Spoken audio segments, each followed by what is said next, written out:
సంసోన్ అనే వ్యక్తి గురించి మనం చెప్తాం. తల్లిదండ్రులు వాళ్ళు చక్కగా పెంచినా కూడా కొన్ని ప్రేరణలు దేవునికి సంబంధించి పట్టించుకోకపోవడం వల్ల బిడ్డ త్రోవ తప్పి వెళ్ళిపోయే పరిస్థితి ఉంది. తల్లిదండ్రులు లైట్గా హెచ్చరించేవారంతే.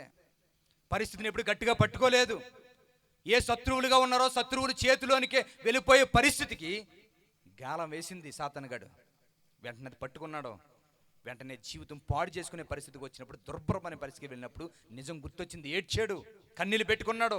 పరిస్థితులు మారాలనుకుని కన్నీళ్ళు పెట్టుకుని ఏడ్చిన తర్వాత అప్పుడు దేవుని కృపను పొందుకోవలసిన పరిస్థితి వచ్చింది. ఈ కృపను పొందకుండా ఎంతోమంది చనిపోతున్నారండి. సంసోను గనుక దేవుని కృప చెందుకుని మరలా నిలబడగలిగాడు. మరలా దేవుని యొక్క ఆలోచన ప్రకారం నిలబడగలిగి విశ్వాస వీరుల జాబితాలోనికి వెళ్ళాడు. మనం అలా ఉండలేము. మన జీవితాలు అలా నాశనం అయిపోతాయి. అలాంటి పరిస్థితులను బట్టి దేవుడు మనతో మాట్లాడుతున్న మాట్లాడి తెలుసా, నిజంగా జీవితం ఎలాగుంటుందని అడిగితే, పాడైపోయి మరలా తిరిగి లేవాలనుకునే స్థితి మన దగ్గర రావాలంటే, ఒకవేళ పాడైపోతున్న జీవితాలు మరలా నిలబెట్టుకోవాలంటే, దేవుడు ఏర్పరచుకున్న బిడ్డల జీవితాలు పాడైపోతున్న వాళ్ళ కన్నీళ్ళు ఎలా పెట్టుకున్నారో, వాళ్ళు మరలా దేవుడిని ఎలా చరణ వేడుకుంటున్నారో తెలియాలంటే, ఆ బైబిల్లో ఉన్నటువంటి సంసోని యొక్క జీవితం ఒక పాట కింద రాసి పెట్టడం అనేది జరిగింది. యవన పిల్లలే ఆ పాట రిలీజ్కి నన్ను, కిరణ్ పాల్ గారిని, క్రాంతి కళాకని వీళ్ళని పిలిచారు.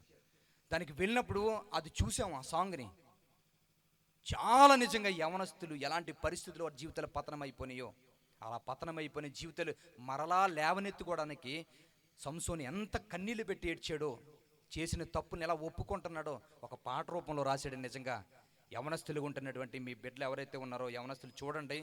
తల్లిదండ్రులుగా ఉంటున్న వారు కూడా బిడ్డలు ఒకవేళ మన చేతికి అందకపోతే వారు ఎలాంటి పరిస్థితులకు వెళ్ళిపోతారో అలాంటి పరిస్థితి నా బిడ్డకు రాకూడదన్న ఆలోచనతోటి ఆ సాంగ్ చూడండి. తర్వాత ఒక మాట చెప్పి ముగిస్తాను. చూడండి ఒకసారి.